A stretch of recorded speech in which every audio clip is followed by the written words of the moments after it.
नमस्कार मित्रांनो, व्हिडिओ आवडला तर व्हिडिओला लाईक आणि चॅनलला सबस्क्राईब करायला विसरू नका।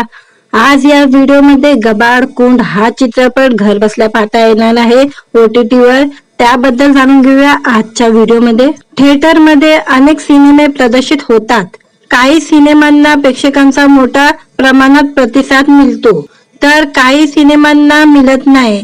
जेव्हा थिएटरमध्ये प्रदर्शित झालेले सिनेमे OTT वर पुन्हा प्रदर्शित होत असतात, त्यावेळीही त्यांना मोठ्या प्रमाणात पसंती मिळते। अनेकदा असेही घडते ज्या सिनेमा थिएटरमध्ये प्रेक्षकांना पसंती मिळाली नाही, अशा सिनेमांना OTT वर प्रेक्षकांचा चांगला प्रतिसाद मिळताना दिसतो। आता गबाळकुंड हा चित्रपट आता OTT वर प्रदर्शित होणार आहे, त्याबद्दल जाणून घेऊया। गबाळकुंड या सिनेमात अभिनेत्री वैष्णवी कल्याणकर महत्त्वाच्या भूमिकेमध्ये दिसली होती। आता अभिनेत्रीने सोशल मीडियावर व्हिडिओ शेअर करत सिनेमा OTT वर प्रदर्शित झाल्याचे सांगितले। तिने म्हणाली, गबाळकुंड हा सिनेमा आता Amazon प्राईम वर प्रदर्शित झालेला आहे। ज्यांना पुन्हा हा सिनेमा पाहायचा आहे, तसे त्यांना कामामुळे किंवा काही इतर कारणामुळे थिएटरमध्ये हा सिनेमा पाहता आला नाही, त्यांना हा सिनेमा Amazon प्राईम वर पाहता येणार आहे। पुढे ती असेही म्हणाली, तुम्ही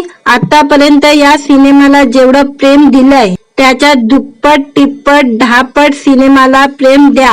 हा सिनेमा नक्की बघा। जसं आम्ही थिएटरमध्ये प्रेक्षकांना भेटण्यासाठी आल्यानंतर सगळ्यांना सांगायचो की तुम्ही या सिनेमाचा नक्की आनंद घेणार आहात, तर आता घर बसून तुम्हाला कुटुंबाबरोबर तुम्ही या सिनेमाचा आनंद घेऊ शकता। प्रेक्षकांचे आभार मानत वैष्णवी म्हणाली, तुम्ही दिलेल्या प्रेमामुळे हा सिनेमा 8 आठवड्याहून जास्त थिएटरमध्ये चालला, त्यामुळे खूप खूप थँक्यू।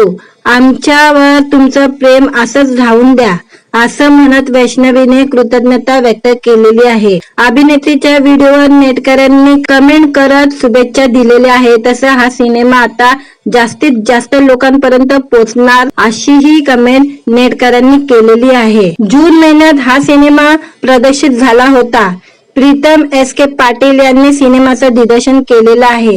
या सिनेमात संदीप पाठक, देवदत्त नागेश, वैष्णवी कल्याणकर, शशांक शेडे, कुशल बद्रिके असे अनेक लोकप्रिय कलाकार महत्त्वपूर्ण भूमिकेत दिसत आहे। दरम्यान आता हा थिएटर प्रमाणेच आता OTT वर ही प्रदर्शित झालेला आहे सिनेमा आपण कधीही पाहू शकतो। मित्रांनो, व्हिडिओ आवडला तर व्हिडिओला लाईक आणि चॅनलला सबस्क्राईब करायला विसरू नका।